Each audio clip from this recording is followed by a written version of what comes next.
নমস্কার বন্ধু, আপনারা দেখছেন গ্লো মিশন। আপনারা কি জানেন 1960 সাল থেকে চলা একটি চুক্তি যা যুদ্ধের সময়ও অটুট ছিল, তা আজ ছেড়ে যাওয়ার মুখে। নেদারল্যান্ডের হেগ শহরে অবস্থিত আন্তর্জাতিক আদালতে পাকিস্তান যখন ভারতকে কাঠগড়ায় দাঁড় করানোর চেষ্টা করেছিল, ঠিক তখনই ভারত এমন একটা চাল চেলেছে যা পুরো বিশ্ব অবাক হয়ে গেছে। ভারত সরাসরি জানিয়ে দিয়েছে, আমরা এই আদালতের বৈধতা মানি না। কিন্তু কেন?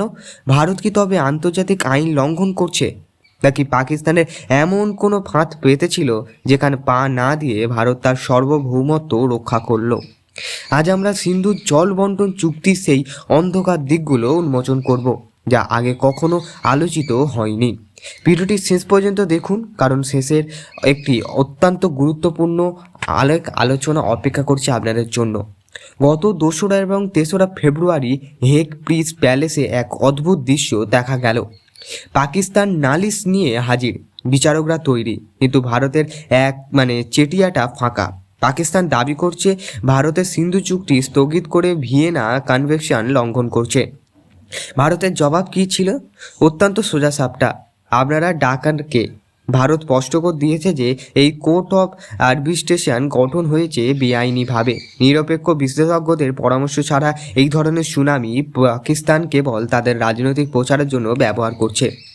পাকিস্তানের অবস্থা যখন সেই ছাত্রের মতন, যে স্কুলের হেডমাস্টারের কাছে নালিশ করতে গেছে, কিন্তু হেডমাস্টার বলে দিচ্ছে, বাবা তোমার স্কুলটাই তো অন রেকর্ড রাইট।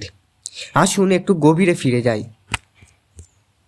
অত্যন্ত গুরুত্বপূর্ণ এই খবরটা সম্পূর্ণ দেখার জন্য অনুরোধ রইল।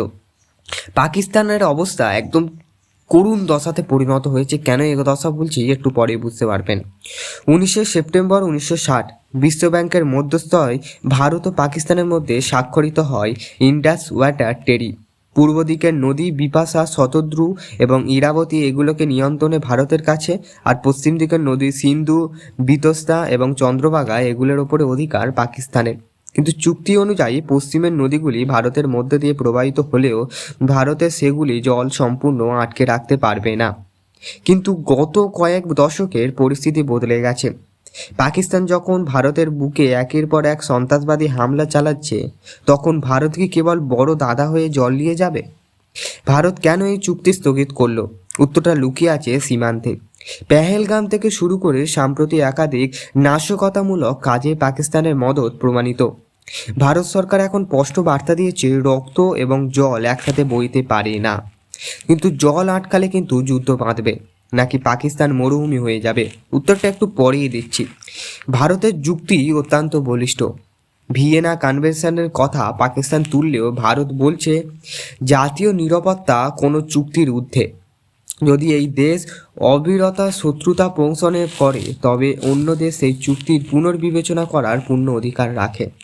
পাকিস্তানের কৃষিজমি এবং জলস্তরে পাকিস্তানের জন্য এই পরিস্থিতি কেন? লাইফ অ্যান্ড ডেথ প্রশ্ন।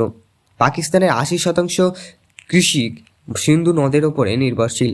পাঞ্জাব, সিন্ধু প্রদেশ এবং যা পাকিস্তানের রুটির ঝুড়ি নামে পরিচিত, সেখানে জল না পৌঁছালে দুর্ভিক্ষ নেমে আসবে। এখানেই ভারতের চুক্তি। ভারতের জল বন্ধ করছে না, ভারত কেবল বলছে চুক্তির সত্ত্বেও নতুন করে আলোচনা হবে। পাকিস্তান ভয় পাচ্ছে, কারণ তারা জানে নতুন করে আলোচনা হলে ভারতের পাল্লা ভারী হবে। কেন ভারত আন্তর্জাতিক আদালত বয়কট করলো? ভারত মনে করে এটি একটি দ্বিপক্ষীয় ইস্যু। মাঝখানে তৃতীয় পক্ষের নাক গলানো ভারত পছন্দ করে না। পাকিস্তান বারবার এটাকে আন্তর্জাতিক রূপ দেওয়ার চেষ্টা করছে, যাতে কাশ্মীর ইস্যু তার ফয়দা তুলতে পারে। ভারতে সেই সুযোগটা দিল না। ভারত প্রমাণ করে দিল, আজকের ভারত 1950 বা 60-এর দশকের ভারত নয়। আজকের ভারত নিজের সত্ত্বে গেম চেঞ্জ করতে জানে। বন্ধুরা, সিন্ধুর জলবন্টন চুক্তি স্থগিত হওয়া কেবল একটি আইনি লড়াই নয়, এটি ভারতের সার্বভৌমত্বের লড়াই। পাকিস্তান আজ আন্তর্জাতিক মহলে কোণঠাসা, তাদের অর্থনীতি এমনিতে ঝুঁকিতে। তাদের ওপরে যদি জল দিয়ে ভারতের সাথে বিবাদ পড়ে, তবে পাকিস্তানের ভবিষ্যৎ অন্ধকার। আপনার মতামত কি? ভারত কি পাকিস্তানের জল পুরোপুরি বন্ধ করে দেওয়া উচিত? যদি আলোচনার মাধ্যমে সমাধান করা উচিত, কমেন্টে আপনার মতামত জানান। আপনারা কি প্রতিটি কমেন্টে ভিডিওতে আমাদের রিচ বাড়াতে সাহায্য করবে? আশা করি আপনাদের ভালো লাগবে ভারত পাকিস্তান, এবং আপনাদের কোন দলের পক্ষে আপনারা, ভারতের না পাকিস্তানের, অবশ্যই কমেন্ট করে জানাতে ভুলবেন না।